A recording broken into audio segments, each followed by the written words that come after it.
sóknarfrákustinn hjá Snæfell fóru illa með ykkur í kvöld. Já, það gerði það og líka náttúrulega sóknarleikurinn okkar eins og bara í nánast allri seríunni.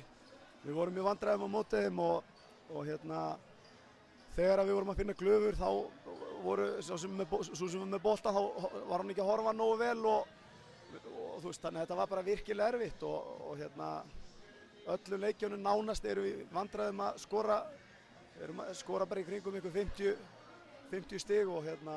svo náttúrulega sjálfsögðu þessi sóknarfrákust líka er hlutur að því sem að gerir þetta ennþá erfiðara.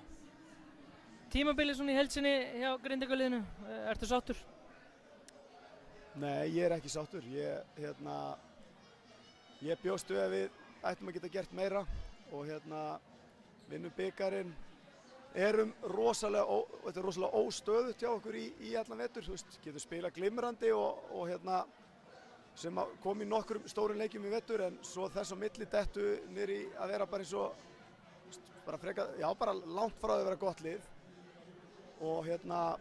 svo náttúrulega endur á því að missa Mæju út sem er náttúrulega okkar helsta ógnin í teig og það var náttúrulega gerði þetta erfiðara fyrir okkur en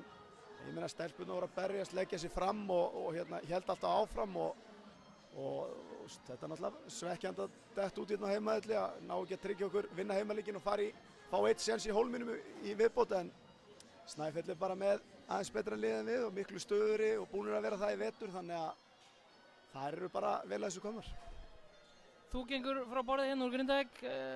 þinn tími hérna í Grindavíkinu, ertu sáttur við hann? Já, ég er mjög sáttur við minn tíma hérna og hefði auðvitað viljað hafa þetta tímabil betra en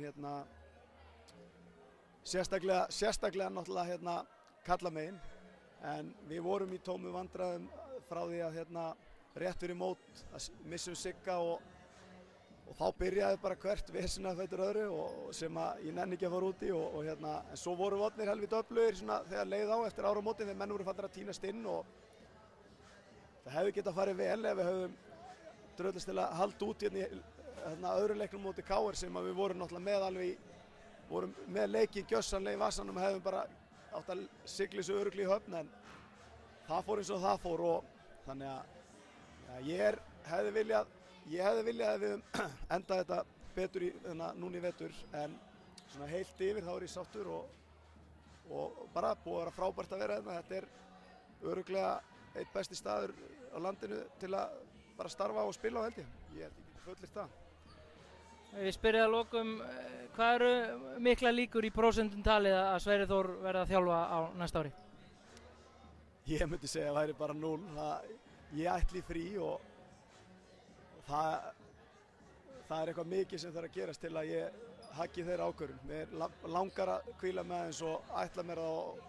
maður kemur þá bara ennþá ferskari tilbaka þannig að ég ætla mér að standa við það ákvörðun.